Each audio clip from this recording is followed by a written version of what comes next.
Queridos amigos, senhoras e senhores, boa noite para todos.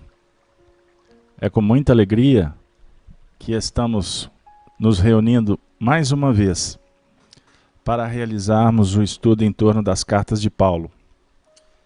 Nesse instante, nós abraçamos a todos os nossos queridos companheiros da Rede Amigo Espírita. Abraçamos também aos nossos ouvintes da Rádio Brasil Espírita de Maceió. A todos os irmãos que se encontram logados através do YouTube e também no Facebook. Nesse momento, nós vamos convidar a todos para juntos rogar a Deus, a espiritualidade superior, as bênçãos para o nosso trabalho e autorização para iniciar o nosso desiderato desta noite. Senhor da vida, Pai de infinito amor e bondade, nesse instante, abrimos o nosso coração em busca do Teu auxílio. Ajuda-nos, Senhor, ofertando para nós a luz da verdade, para que nós possamos clarificar o entendimento, pelo esforço, pelo desejo de aprimorar a nós mesmos. Que os bons espíritos possam nos inspirar nesta noite. Que possamos também angariar aqueles elementos que favoreçam o nosso fortalecimento, a medicação que necessitamos, o alimento imprescindível para continuar essa nossa trajetória em busca do Teu legítimo e sacrossanto amor. Que possamos, Senhor, trabalhar envolvidos pela bondade e pelo espírito de fraternidade. Que a ambiência favoreça para que nós possamos fortalecer os nossos laços de amizade. E que todos que aqui adentrarem possam sentir, Senhor, a Tua augusta paz. Que todos os lares aqui representados sejam também envolvidos. Os nossos familiares, os nossos amigos, os nossos entes queridos, como também suplicamos aqueles que de alguma sorte não caminham conosco. Senhor, que possamos chegar ao final do trabalho com aquele sentimento da realização, da segurança e do estímulo para continuarmos a nossa caminhada em busca da redenção. Sê conosco, Senhor, hoje, agora e sempre. Que assim seja, graças a Deus. Queridos irmãos, amigos, é com muita alegria que estamos iniciando mais um estudo em torno das cartas de Paulo. Hoje, especificamente com o tema Pai e Amigo. O nosso encontro hoje de número 69. Hoje, especificamente dia 7 de março do ano de 2018. Nós estamos estudando atualmente a carta de Paulo aos Romanos, no capítulo 10º. E nesse momento eu faço a abertura do trabalho convidando vocês para nos acompanhar na leitura que eu disponibilizo para aqueles que estão com vídeo aberto. Aqueles que estão em casa eu convido para manusear a sua própria Bíblia, de sorte que a gente possa ir familiarizando com os textos, para que nós possamos promover os nossos estudos pessoais e também fomentar aqueles debates em grupo, dentro de casa ou nos ambientes que favoreçam o estudo das letras cristãs. Lembrando que o nosso trabalho ele tem como chave principal a doutrina espírita, que é aquele elemento fundamental para que nós possamos interpretar o Evangelho nesses tempos tão profícuos de crescimento para a humanidade. Então, sem delongas, nós vamos apresentar agora o último versículo que foi trabalhado na semana anterior. Porque a Escritura diz: todo aquele que nele crer não será confundido. A luz que direciona, que apresenta clareza, para que não haja desvios, confusões. A luz que brota de dentro, a luz que estabelece conexão com a luz maior de Deus, que vai trazer para nós aspectos importantíssimos, como a gratidão pelo benefício, o estímulo para percorrer a senda, a força para continuarmos mantendo a chama acesa do ideal e, portanto, fidelidade nos princípios que devem nortear a senda, com aquela equação que Jesus nos apresenta: aquele que perseverar até o fim será salvo. Nós vamos então, a partir de agora, trabalhar o versículo 12 até o versículo 15, que será, portanto, o foco do nosso trabalho. Então, eu continuo convidando-os para nos acompanhar agora na leitura sequencial do 12º ao 15º versículo. Vamos lá. Porquanto não há diferença entre judeu e grego, porque um mesmo é o Senhor de todos, rico para com todos os que o invocam. Porque todo aquele que invocar o nome do Senhor será salvo.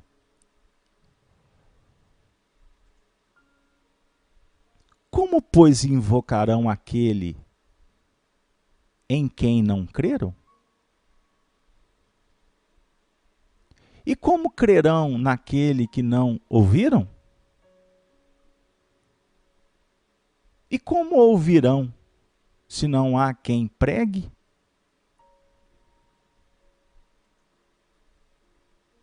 E como pregarão, se não forem enviados? Com está escrito, ou melhor,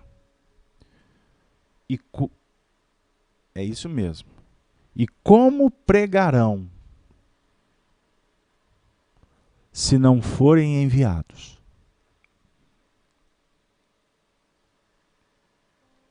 Como está escrito: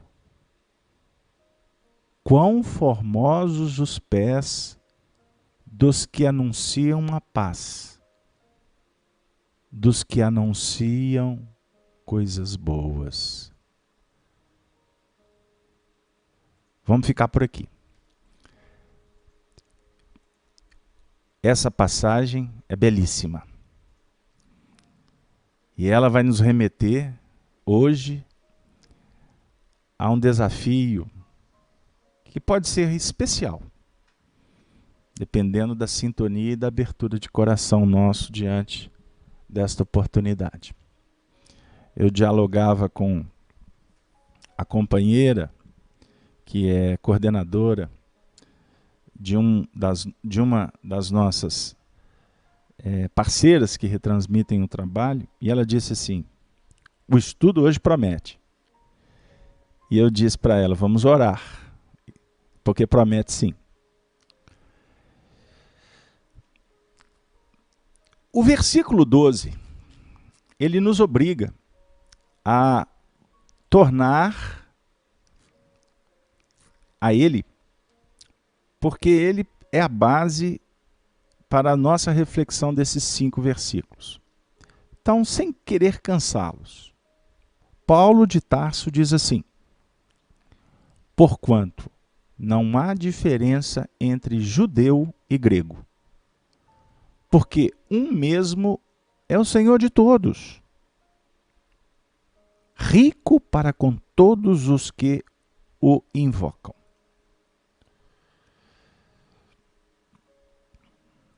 O Senhor da vida, à medida em que os seres vamos evoluindo, vamos constatando quanto Ele é misericordioso.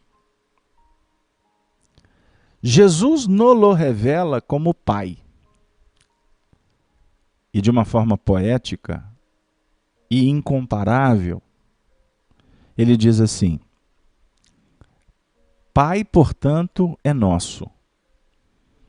Pai nosso que estais nos céus. Ele é Pai de todos. Ele não é Pai fazendo acepção de pessoas. Aqui para nós já garante um movimento belíssimo. Porque como pai que ama seus filhos, ele se revela garantindo para os seus filhos a condição para que eles possam se desenvolverem na estrada do crescimento de cada um. Então Deus, quando cria o espírito, ele aponta para este princípio inteligente nos seus primeiros passos uma senda extraordinária a ser percorrida. E a misericórdia é tão extraordinária que ele concede ao homem, ou melhor, a esse princípio espiritual, para ficar bem ajustado no contexto evolutivo, o tempo e o espaço. Isso é garantido para nós. O tempo infinito, o tempo eterno, o espaço de acordo com as nossas possibilidades. E afirma Emmanuel que a mente é o espelho da vida em toda parte. No livro Pensamento e Vida, Emmanuel define a nossa mente como o piso para a nossa evolução. Porque nós expressamos reflexos. E esses reflexos estão na base desse alicerce. Os reflexos refletem as criaturas. E as criaturas refletem a criação com os objetivos do Criador, de acordo com a possibilidade de cada um. Então a nossa mente, ela define para nós um campo de consciência desperta. Então, dentro desse campo de consciência, desperta e não adormecida, é que o ser vai viver. Então, na verdade, o espaço que nós vamos utilizar, ele é projetado por nós outros, ou por nós mesmos.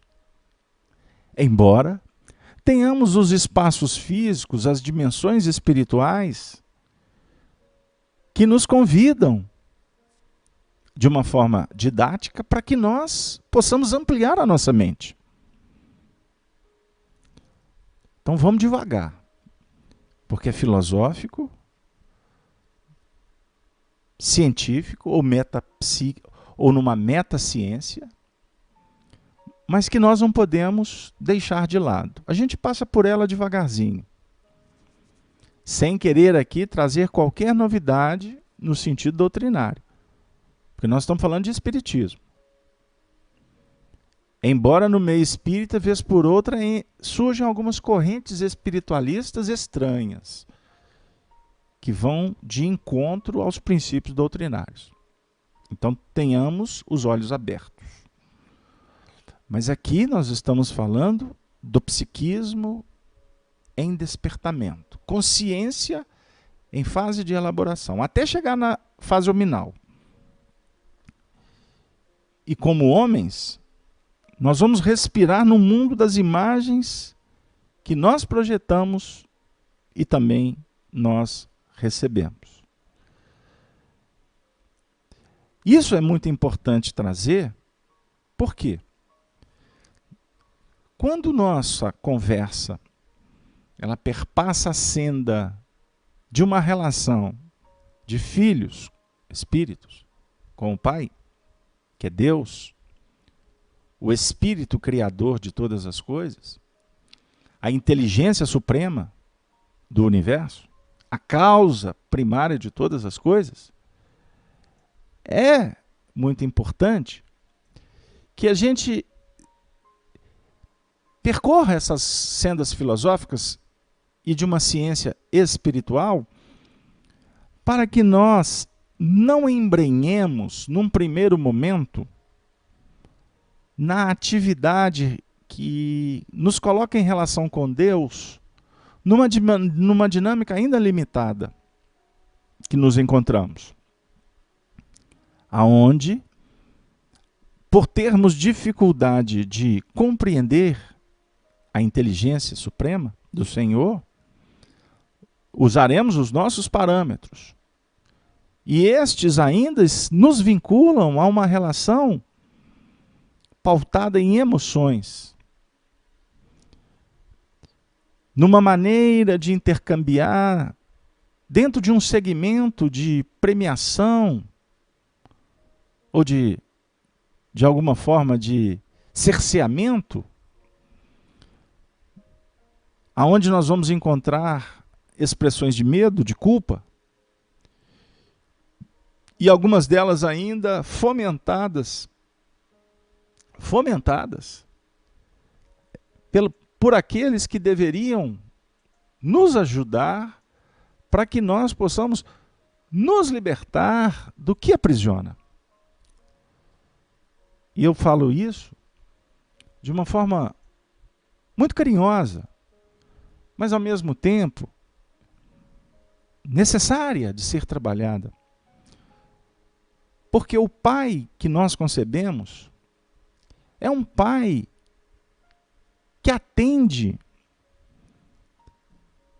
aos nossos anseios em princípios materialistas. Porque a nossa visão ainda está fincada na terra.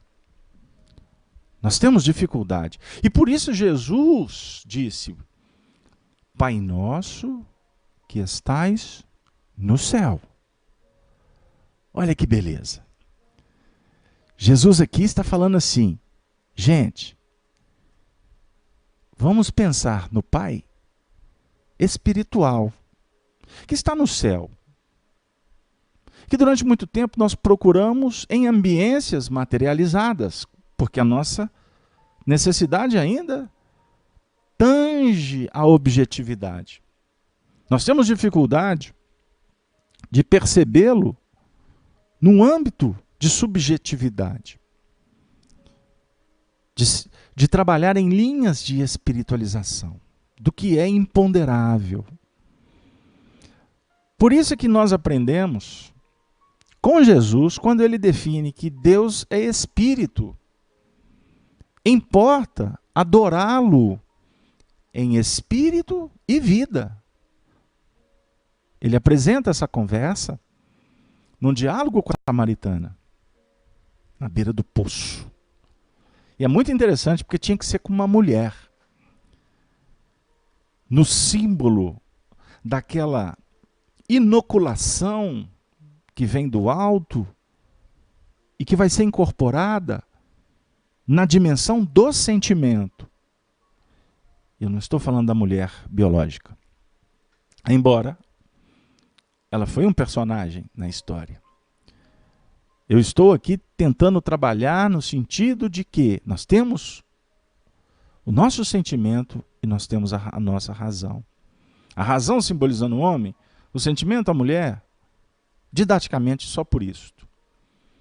Mas na verdade Jesus, ele trabalha com aquela mulher que estava com sede. É o sentimento que anseia, que clama por Deus, pelo amor, pela oportunidade,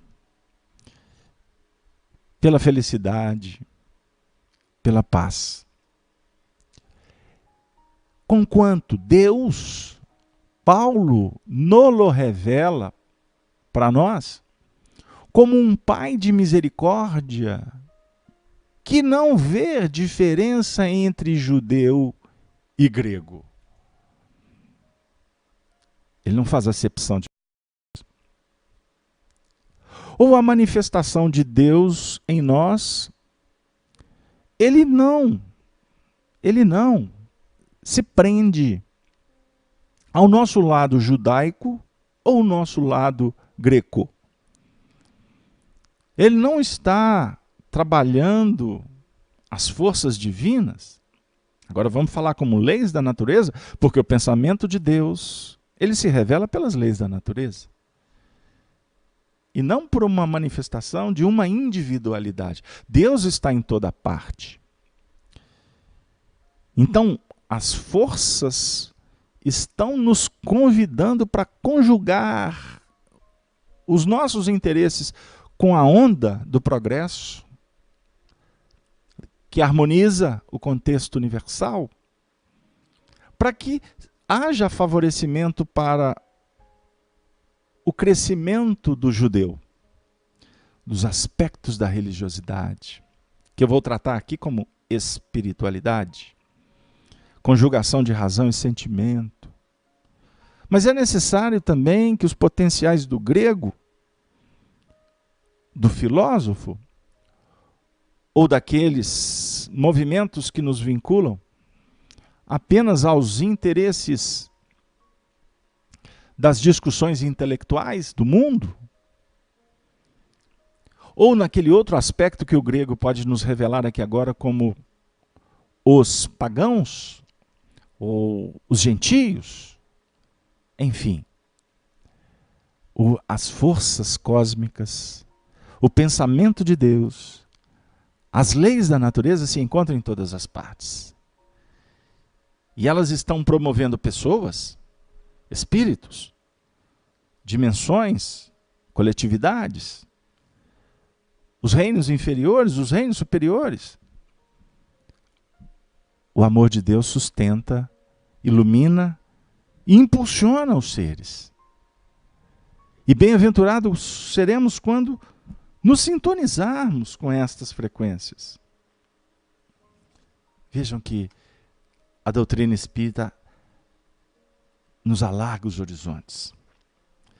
Nós separamos, para refletirmos, o capítulo 2 do livro A Gênese, os milagres e as predições segundo o Espiritismo, numa edição numa tradução da 4ª edição, e eu vou trazer aqui a CELD, Leon Denis, a editora. Nessa edição, nós vamos encontrar aqui o item 27. Allan Kardec diz assim para nós sobre os atributos da divindade. É ser infinito. Não se pode representar o Criador como tendo uma forma, um limite, uma delimitação qualquer. Se ele não fosse infinito, poder-se-ia conceber qualquer coisa maior que ele. E essa qualquer coisa é que seria Deus. Sendo infinito, Deus está em toda parte. Porque se não estivesse em toda parte, não seria infinito. Não se pode sair desse dilema. Portanto, se há um Deus, e ninguém tem dúvida sobre isso, esse Deus é infinito. E não se pode conceber nenhum espaço sem a sua presença. Por consequência, ele se acha em contato com todas as suas criações. Ele as envolve. Elas estão nele, portanto, é compreensível que ele esteja em relação direta com cada criatura. E para se fazer compreender o mais materialmente possível, de que maneira essa comunicação tem lugar universal e constantemente?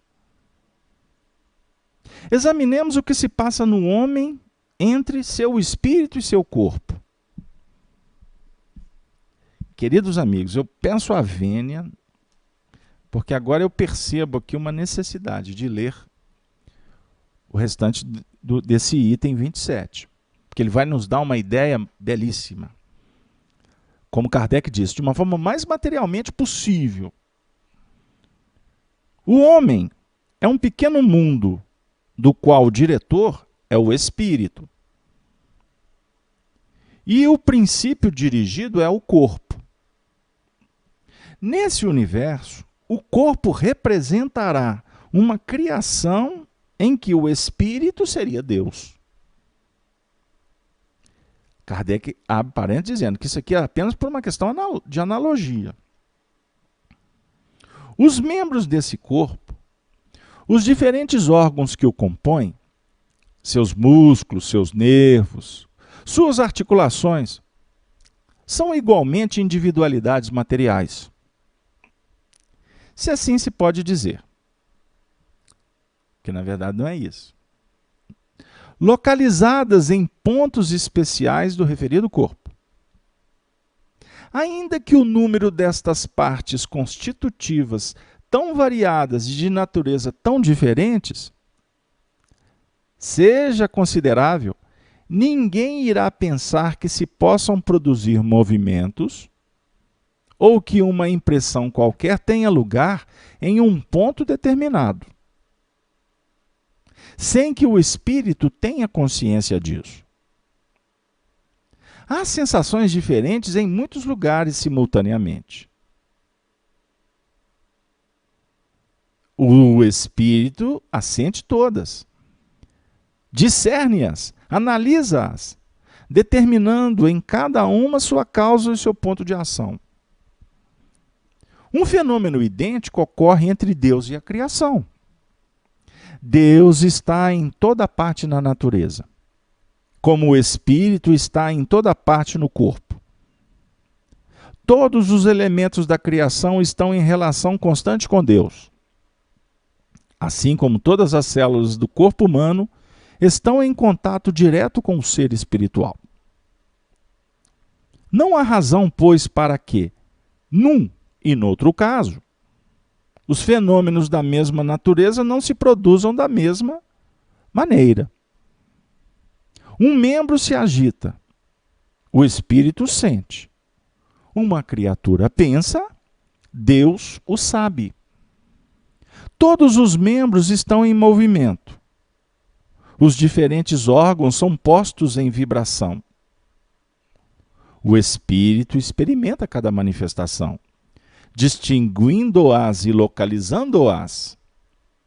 As diferentes criações, as diferentes criaturas se agitam, pensam, agem diversamente. E Deus sabe tudo. O que se passa e destina a cada uma o que lhe é particular. Daí pode-se deduzir, igualmente, a solidariedade da matéria e da inteligência, a solidariedade de todos os seres de um mundo entre eles, a solidariedade de todos os mundos e, por fim, a das criações e do Criador. Vou ficar por aqui. Inclusive tem uma citação para recorrermos a uma comunicação da Sociedade Espírita de Paris de 1867. Então Kardec aqui, de uma forma peculiar, exuberante, didática, faz uma relação entre o espírito e o corpo, para que nós tenhamos uma ideia de como é a relação nossa, o espírito com Deus, ou Deus conosco. Nós não sabemos como ele se relaciona conosco, mas podemos ter a ideia de que ele sabe tudo. Por isso ele é onipresente. Ele está em todos os momentos. Ele é onisciente, ele sabe de tudo. Isso é extraordinário nós estudarmos com Allan Kardec. Porque daí, agora, nós podemos, com muita tranquilidade, voltarmos ao contexto de Jesus, que nos revela Deus, como Pai. O Pai de infinita bondade. Então, estamos aqui, porque um mesmo é o Senhor de todos, rico para com todos os que o invocam. Então, todos, quando nos movimentamos mentalmente, estamos como que invocando, estamos como que nos aproximando, estamos como que nos relacionando, não como nos relacionamos com as pessoas, aonde necessitamos ver, ouvir, tocar, mas nos intercambiando em faixas mentais. E a faixa mental, ela é sustentada pelos princípios do nosso sentimento. Observemos como o assunto é abrangente. Eu vou trazer aqui Emmanuel no livro Roteiro. Nessa obra, na lição 25, Emmanuel diz assim: a mente é manancial vivo de energias criadoras. O pensamento é substância, coisa mensurável. Encarnados e desencarnados povoam um planeta, na condição de habitantes do imenso palácio de vários andares, em posições diversas, produzindo pensamentos múltiplos que se combinam, que se repelem ou que se neutralizam, correspondendo-se às ideias segundo o tipo em que se expressam, projetando raios de força que alimentam ou deprimem, sublimam ou arruinam, integram ou desintegram, arrojados sutilmente do campo das causas para a região dos efeitos. A imaginação não é um país de névoa, de criações vagas e incertas. É fonte de vitalidade, energia e movimento. O idealismo operante, a fé construtiva, o sonho que age, são os pilares de todas as realizações. Quem mais pensa, dando corpo ao que idealiza, mais apto se faz à recepção das correntes mentais invisíveis, nas sombras do bem ou do mal. E em razão dessa lei que preside a vida cósmica, quantos se adaptarem ao reto pensamento e ação enobrecedora, se fazem preciosos canais da energia divina, que em efusão constante banha a humanidade em todos os ângulos do globo, buscando as almas evoluídas e dedicadas ao serviço de santificação, convertendo-as em médiuns ou instrumentos vivos de sua exteriorização, para benefício das criaturas e erguimento da terra, ao concerto dos mundos de alegria celestial. Emmanuel. Observemos a mente, o manancial criador. A mente, na definição de Emmanuel, portanto, é que vai efetivamente nos colocar em contato com essa riqueza, com esse manancial extraordinário da vida. Por isso, nós precisamos utilizar a ferramenta da doutrina espírita para entender o nosso mundo íntimo, para entender como que se dá a relação nossa com os espíritos, a mediunidade, a influência deles em nossas vidas, a nossa estrutura psíquica, o nosso mundo real, que é íntimo, Esta é a cidadela que nós estamos procurando. Então, amigos, assim o Pai se agiganta, porque o Filho estará crescendo. No versículo, eu sou obrigado agora a pedir vênia para vocês, porque eu tenho que passar para frente. Porque todo aquele que invocar o nome do Senhor será salvo. Então, como nós poderemos invocar o nome do Senhor? Vocês acham que é apenas dizendo Senhor, Senhor, Senhor? Foi Jesus quem disse que não basta dizer Senhor, Senhor para entrar no reino dos céus. A salvação, os Espíritos nos apresentam a salvação como um movimento íntimo, movimento da alma. Movimentando em qual sentido? Aí nós vamos novamente trazer Paulo de Tarso, agora, através do Espiritismo, numa comunicação belíssima que Allan Kardec reservou para nós, que consta no capítulo 4º, ou melhor, no capítulo 2º, a 4ª parte do Livro dos Espíritos, quando Paulo diz assim, questão 1009, que devemos gravitar para a unidade divina. Tal é o objetivo da humanidade. Para atingi-lo, são necessárias 3 coisas: justiça, amor e ciência. E 3 coisas opostas e contrárias: a ignorância, o ódio e a injustiça. Então, como nós devemos, então, percorrer? Como devemos gravitar? Gravitar em torno da unidade divina.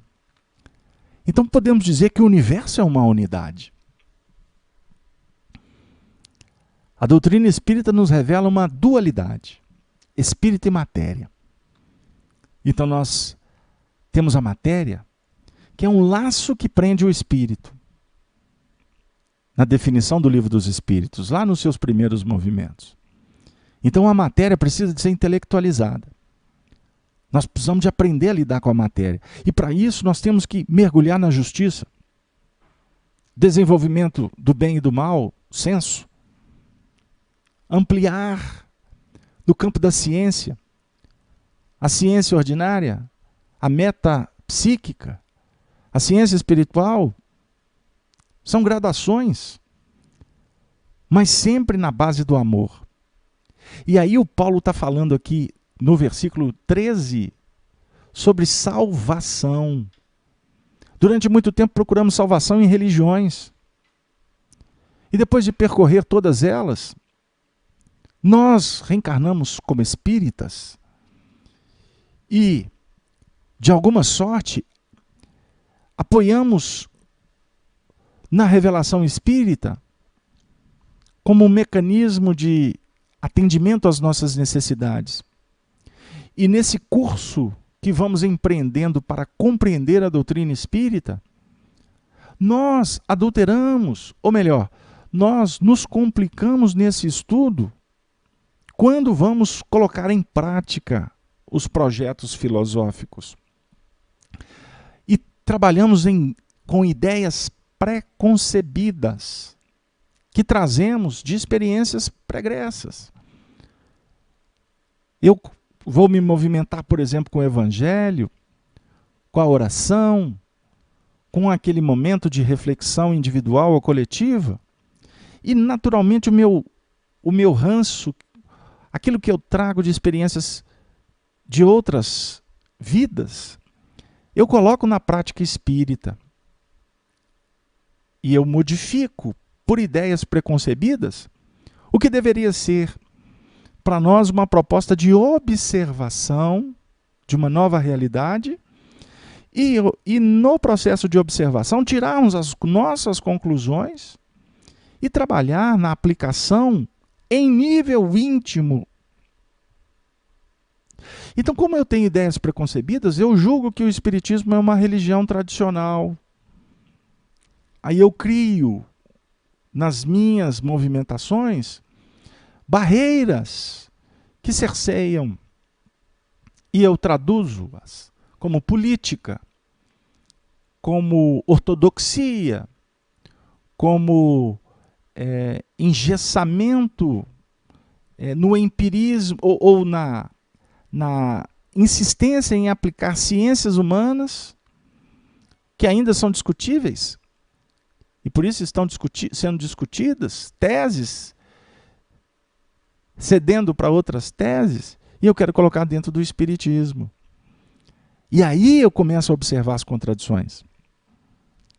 E eu demonstro com isso um desconhecimento dos fundamentos da doutrina espírita que estão inseridas logo nos primeiros movimentos do livro A Gênese, quando Kardec diz assim, que a ciência espírita é uma ciência de observação. Que ele, quando entrou para observar os fenômenos mediúnicos, ele não entrou com ideia preconcebida nenhuma. E ele, ao observar, constatar, ele foi tirando conclusões. E aí ele foi compreendendo a necessidade de se estudar. Inclusive, ele se submeteu ao ensino universal dos espíritos. Ou seja, diante de muitas comunicações, ele foi colocando, confrontando, verificando a lógica, a coerência. Ele foi percebendo a gradação das comunicações, a profundidade, a abrangência. Ele foi também percebendo os comunicadores, a escala espírita, espíritos nobres, sábios, superiores, espíritos como nós, espíritos inferiores. Ele foi identificando tudo isso. E assim ele foi construindo o pensamento. Assim ele foi deduzindo e foi construindo, portanto, a chamada codificação espírita. E nós não adotamos o mesmo método. Nós colocamos o nosso método porque julgamos que a doutrina espírita está pronta. E, na verdade, a doutrina espírita é um projeto que foi organizado pelo Espírito de Verdade, que é Jesus, como um código extraordinário de evolução. Mas a doutrina espírita não pode ser tratada apenas como um mecanismo a ser estudado só nas bases intelectuais. Doutrina espírita tem a ver com concepção. Doutrina espírita tem a ver com expressão da luz que brota de dentro para fora. Obviamente norteada por abalizados espíritos que representam as faixas superiores. Meus amigos, gravitar em torno da unidade divina. Gravitar em torno da unidade divina. Eu posso voltar aqui na base dos conceitos, porque a palavra salvação no próprio meio espírita, que foi objeto de estudo de Paulo de Tarso, que Allan Kardec organiza, e se torna o 15º capítulo do Evangelho segundo o Espiritismo. Fora da caridade não há salvação. E nós, espíritas, ainda encadeamos a salvação num contexto de movimentos externos. Por isso é que a gente tem dificuldade de entender a própria palavra caridade, que a gente sabe que caridade foi como é que eu falo? Foi esquadrinhada pela espiritualidade superior na questão 886 do Livro dos Espíritos, que a definição de caridade é benevolência, indulgência e perdão. E a gente dificulta o processo porque confundimos benevolência com beneficência. Que a beneficência, junto àqueles que estão em situações mais complexas, num âmbito muitas vezes material, ela é confundida com a benevolência. Então, beneficência é um departamento da benevolência, mas a benevolência é muito mais ampla. E, na verdade, a gente ainda trabalha esse assunto dentro do Centro Espírita, por exemplo, um departamento chamado Departamento de Assistência e Promoção Social. Observem bem, que é um projeto muito belo para organizar as frentes, etc. Mas eu não posso departamentalizar a palavra salvação em caixinhas pequenininhas que não se intercambiam. Poderia, talvez, dentro de uma ideia de um corpo, o corpo do Cristo, falar em célula, falar em tecidos, em órgãos, em um conjunto de uma grande engrenagem que precisa de estar vinculada, cada célula a outra célula, pelo plasma do amor, fazendo apenas uma adaptação bem assim, bem rasteira. Eu perdi um pouco do raciocínio que eu fui olhar para o chat, mas deixa eu voltar aqui. Eu estou querendo conversar com vocês, mas o assunto é amplo e me consome. Se eu perco o vínculo aqui, eu vou ficar como um vagão desconectado, não é? da casa-máquina, da máquina principal, não é? Do vagão principal que puxa. Então vamos pensar no que vem a ser esse processo de salvação que Paulo traduz aqui para nós. Eu vou dar um break para dizer o seguinte: eu gostaria de abraçar a todos os nossos amigos do chat. Eu vou citar apenas alguns nomes: a Sandra, a Semia, a Kátia, grande Kátia está conosco sempre, a Alice, o Rui Couto, a Sandra, Ana Cláudia, a nossa amiga Wanda, o Rui eu citei, vamos falar da Núzia, vamos falar da Cleusa, Meire, Alice, Anitta, todos vocês, um grande abraço, a Anália, eu vejo a Helena que também está sempre conosco. Agora rapidinho eu vou aqui no Facebook, eu gostaria de abraçar a Lúcia, a Ivonete, a Tânia, puxa vida gente, a Ana do Nazaré, muito obrigado ao Dogmo Leal, quem mais aqui, o Cláudio Dantas, Cláudia Maria, a Beth do Rio, o Cláudio é de Pernambuco, Selma, Rio das Ostras, um grande abraço aí para essa terra tão bonita. Enfim, a todos, queridos amigos, muito obrigado pelo apoio, pela audiência. Vocês se tornam um dos motivos fundamentais desse trabalho. Estarmos juntos, fazendo amigos na dimensão do cristianismo. O versículo 14, eu preciso de dar uma acelerada aqui para me cumprir o objetivo traçado. Paulo diz assim: como, pois, invocarão aquele em quem não creram? Agora ele está falando para os gentios que não creram, como é que eles vão invocar? E como crerão naquele que não ouviram? Aqui ele está falando para o judeu, porque os judeus, em tese, creem em Deus. Deus de Abraão, de Isaac e de Jacó. O grego ou os gentios são pagãos. Então, no caso, os pagãos, como que nós vamos conversar sobre eles invocarem, se eles não acreditam? Mas como nós vamos trabalhar com aqueles que, em tese, já têm a informação, mas que não creem? E aí ele continua. E como é que nós vamos pensar na questão daqueles que, e como ouvirão se não há quem pregue? Aí ele já começa a entrar na dinâmica do trabalho, não é? Ou seja, a importância dos semeadores para aqueles que não creem, para aqueles que desconhecem. Vocês estão de acordo? Então vamos continuar. O versículo 15 diz assim: e como pregarão, se houver candidatos à semeadura, se eles não forem enviados? Ou seja, como está escrito, quão formosos os pés dos que anunciam a paz, dos que anunciam as coisas boas. Então aqui eu até comecei a comentar de uma forma errada. Ele está falando o seguinte, que para esses que não ouvem,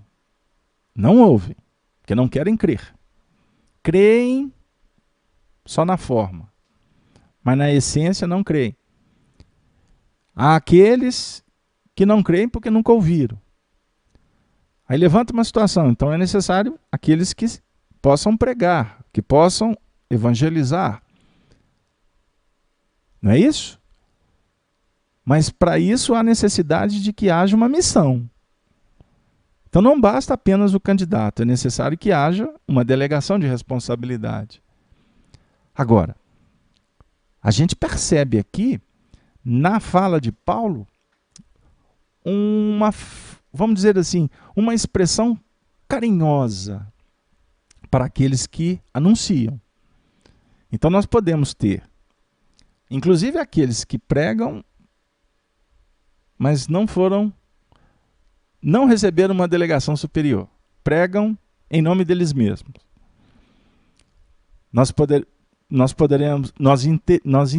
Entendemos que existem aqueles que recebem a missão e também não aceitam.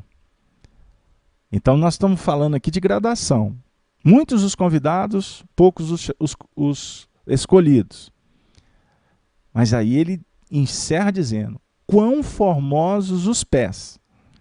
E quando ele fala quão formosos os pés, o Emmanuel tem uma lição que ele diz assim, que os pés representam a base da vida. Os pés. Então ele diz: quão formosos os pés dos que anunciam. Então, nós podemos depreender aqui que formosos são os pés, ou seja, daqueles que anunciam com limpidez, com fidelidade, sem desvios, sejam eles personalistas ou desvios arquitetados para prejudicar o planejamento superior. Queridos amigos, o assunto mexe, e mexe de uma forma muito especial conosco, porque o nosso tema é pai e amigo. Como nós vamos conceber o pai? Dentro dessa dinâmica toda que a gente elaborou aqui, de razão, de sentimento, falando da mente como campo da consciência desperta, a mente como um manancial vivo de energias criadoras, tudo isso numa dinâmica íntima de compreensão do mecanismo evolutivo, nos conclama para uma relação digna com Deus, perfeita. Quando o Espírito chegará num tempo em que ele vai dizer assim: não sou eu quem vivo, mas o Cristo que vive em mim. É uma expressão paulina. Ele vivia em nome do Cristo. Por isso que o Cristo vivia nele. Como nós podemos, de uma forma simples, já que a gente deu tantas voltas filosóficas, nós poderíamos aqui tentar sintetizar essa relação. Jesus é o intermediário. Jesus Cristo, intermediário, o médium de Deus. A mente purificada que reflete o amor. A nossa mente reflete, mas ela ainda não reflete amor. Ela tem nuances, ela tem momentos muito tímidos que ela reflete amor. O Cristo reflete. Então ele diz: eu e o Pai somos um. Lá atrás, instituímos a religião e fizemos de Jesus Deus, quebrando um processo de evolução de escala. Jesus é um espírito que está na vanguarda da nossa evolução. Mas ele não é Deus, porque ele está envolvido por espíritos que estão na mesma órbita dele, gravitando em torno da unidade divina, com justiça, com amor e caridade, no patamar que ele se encontra. Mas acima de Jesus e desta pleiade extraordinária de espíritos puros, existem espíritos numa condição superior. Porque se não fosse assim, estaríamos de novo confundindo Jesus com Deus. Quando fazemos isso, fazemos por ineficiência, incapacidade de entender a evolução.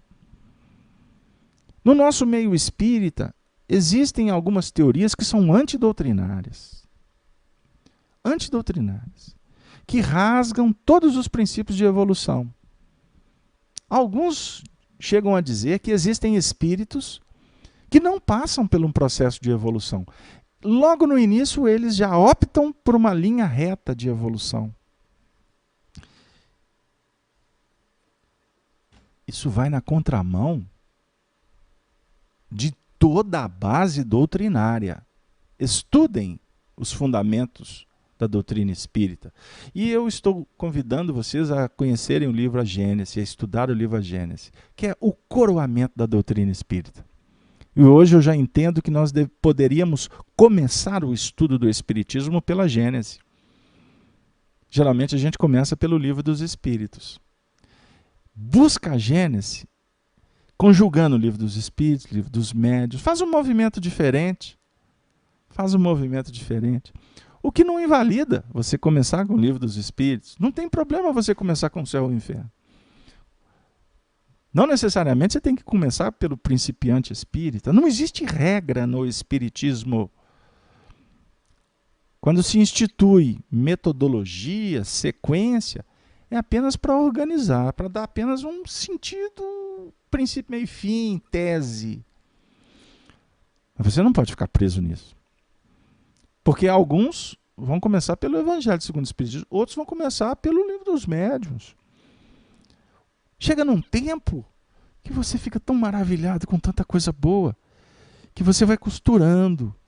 O importante é a gente entender o todo, o pensamento de Kardec.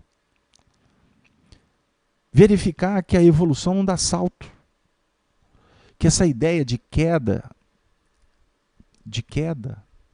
é fomentada muitas vezes por mentes que ainda estão vinculadas à teologia ortodoxa lá de trás, aonde nós vamos ainda campear num terreno de espíritos anjos e espíritos demônios.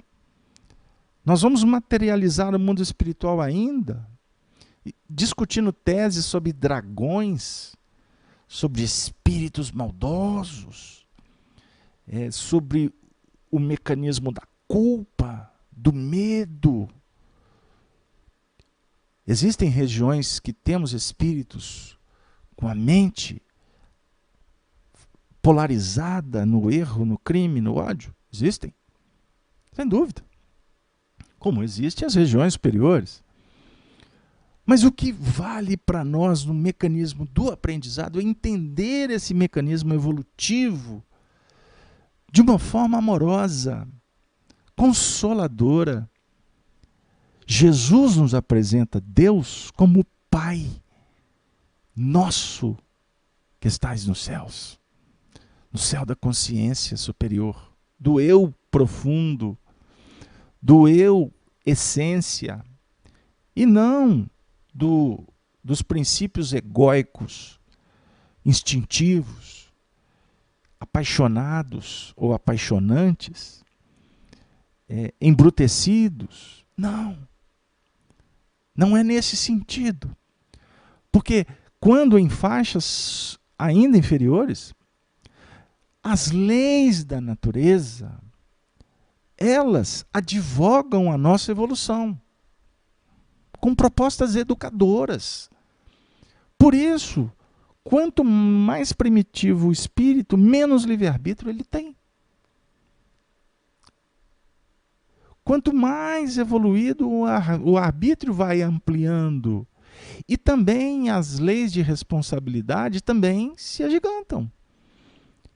E quando nos conspurcamos, quando deixamos de gravitar nesse princípio que a nossa consciência já está dizendo ser o melhor, nós vamos sofrer os impactos do caminho. Você está caminhando, você sabe que vai cair uma tempestade. Você vai sair de peito aberto para encarar a tempestade, sem provisão, sem equipamento? Ora bolas, você estará sujeito aos efeitos. E não vem aqui dizer que Deus está sendo cruel. Não. Você já conseguiu ver a tempestade? E você ainda quer passar por ela sem se preocupar, sem atenção, sem vigilância? É lógico que tu vai sofrer mais, muito mais, do que aquele que foi pego de surpresa. O que foi pego de surpresa com a tempestade, ele ainda ignora. Ele não sabia da tempestade. Ah, mas os impactos da tempestade vai ser o mesmo para os dois. Fisicamente pode ser, mas moralmente é diferente. É completamente diferente. Isto é que nós precisamos de entender. E por isso precisamos de estudar bastante. Paulo diz, não sou eu quem vivo, Cristo que vive em mim. Ele abriu as portas para o amor operar. Ele quer se entregar para o amor. Nada é melhor. Nada vai substituir o compromisso. O compromisso não é subjulgante, sacrificial. Não. O compromisso é eleição. O compromisso é ideal. Nada melhor do que você fazer o que você acredita. Dá a vida por isso.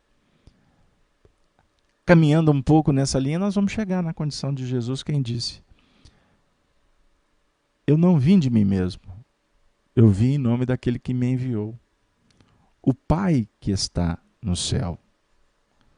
Por isso, meu amigo, o Pai é amigo.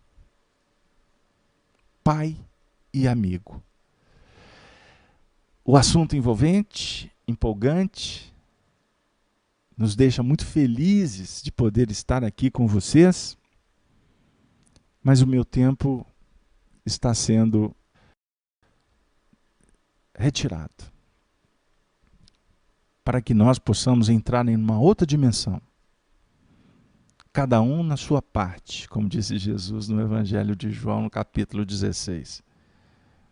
Tende bom ânimo, eu venci o mundo. Agora é necessário que cada um vá para a sua parte. Haja dispersão.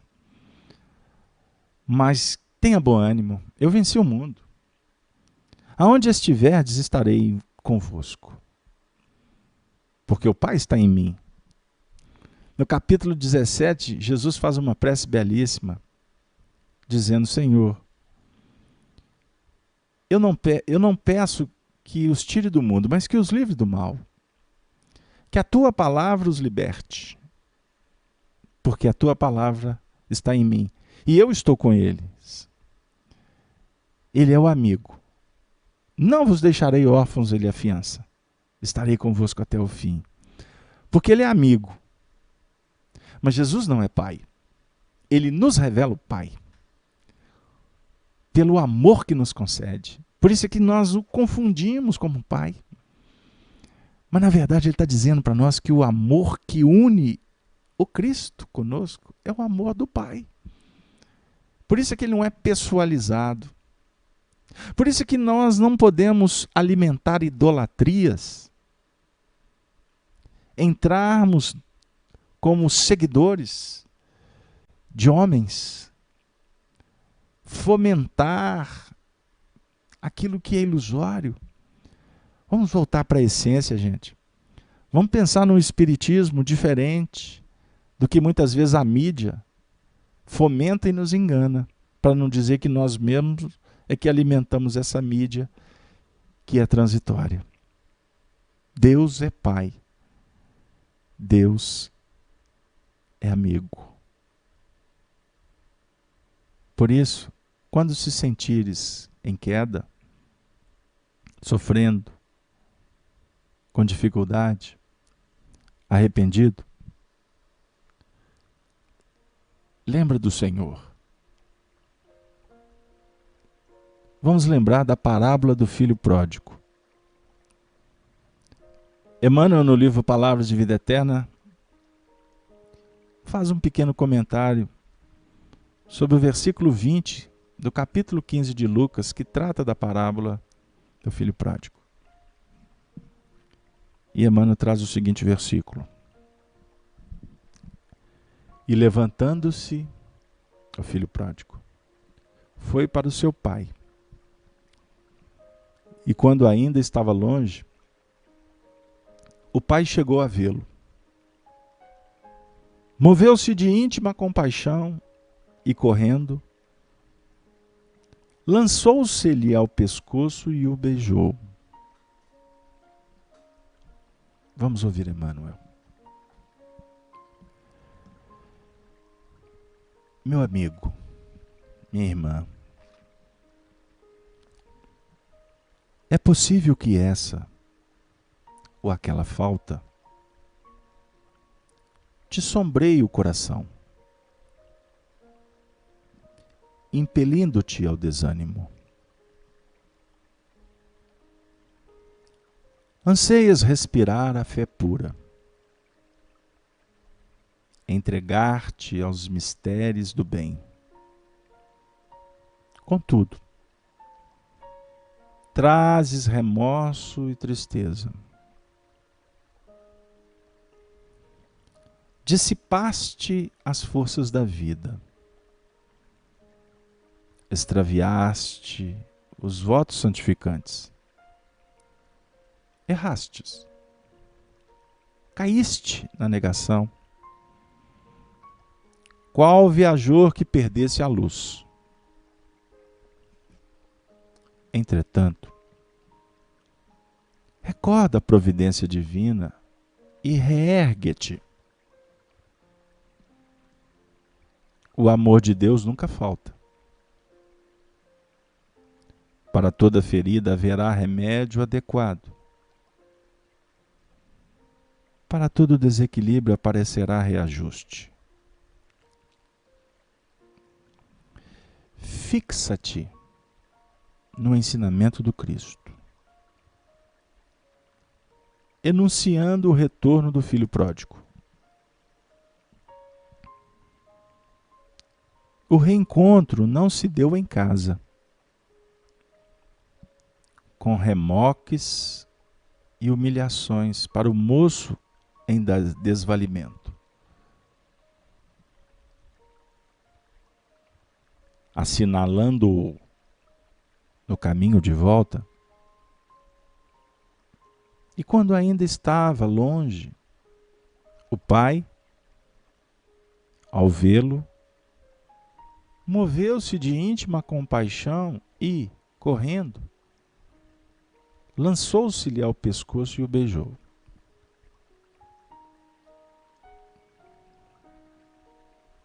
O pai não esperou que o filho se penitenciasse de rojo.